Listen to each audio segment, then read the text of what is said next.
जोठी साधना कराए जोठी प्रकृत ठाकुर पूजा पाती ठाकुर उपासना कराए नीति नियम निष्ठार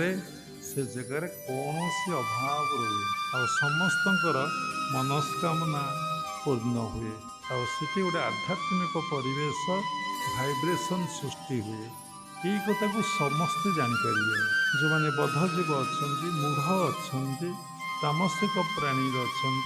से माने जापर देखु से बांक बिहार को जो मुसलमान नष्ट करदे बसते भांगी देवाक बसते नागा साधु मैंने धरी आनी भरतपुर राजा को देले राजा राजप्रसाद गड़ खाई चारि पाखे प्रतिष्ठा कर दुर्जन रही दुष्ट रही सन्थ भी अच्छा से महानदा को यही प्रकार संस्कार को यही प्रकार कथा को से